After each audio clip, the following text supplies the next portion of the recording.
start because I do that a lot.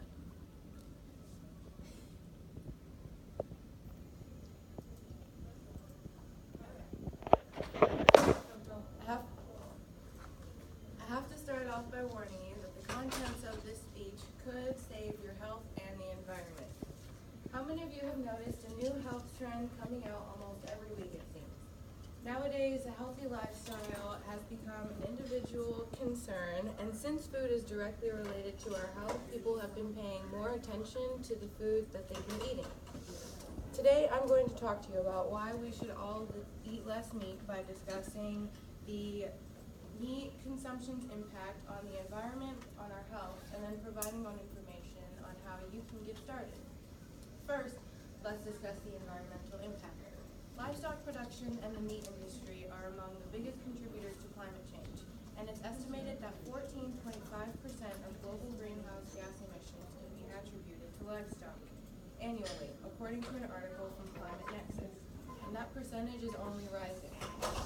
One way to combat this is ceasing to cut down trees for animal agriculture, because a lot of the land that's used for meat production will revert back to its original state if there is nothing bothering it.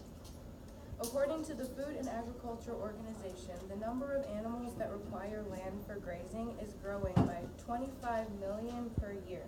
Not to mention that 700 million tons of food are used to feed livestock when that food could be given to other people instead.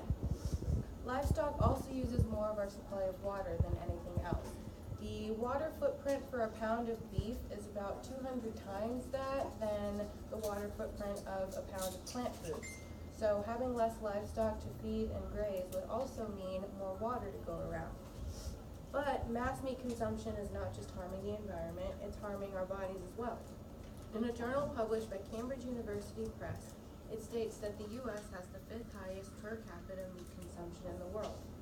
Excess consumption of meat, especially red and processed meats, can result in higher overall rates of cardiovascular and cancer mortality, in association with stroke, obesity, some cancers, and even earlier death. Red meat and processed meat have also been classified as carcinogenic to humans. And as a former meat eater myself, I can attest to the fact that eating less meat not only makes your body feel healthier, but makes you feel better. The U.S. could also save money in healthcare costs if people adapted a more plant-based diet. If the country began eating according to recommended health guidelines alone, it could save $180 billion annually and $250 billion if it abandoned animal food products altogether, according to the National Academy of Sciences. But who thinks that'll really happen anytime soon? In addition to the amount of obesity and disease-related deaths that could be avoided as well. Now, I know this is a lot of information to take in, and many people don't even know where to begin. So I'd like to give you some ideas on ways you can begin to reduce your meat intake. Strict labels aren't always the way to go. It's much easier to simply lower the intake of meat that you have on a daily basis than dive headfirst into being a vegetarian or a vegan. And instead of quitting cold turkey, pun intended, you can simply aim to just reduce the amount of meat that you eat on a daily basis. And once you learn that meatless meals are delicious and how to prepare them, doing so becomes easier. But you have to start somewhere. One thing that I like to recommend to people that I know is a meatless Monday, if you can do one meatless day out of the week. But if that's too much of a feat for you, you can also just try to be more conscious about leaving meat out of your breakfast, your lunch, or your dinner on a daily basis. And over time, it gets easier.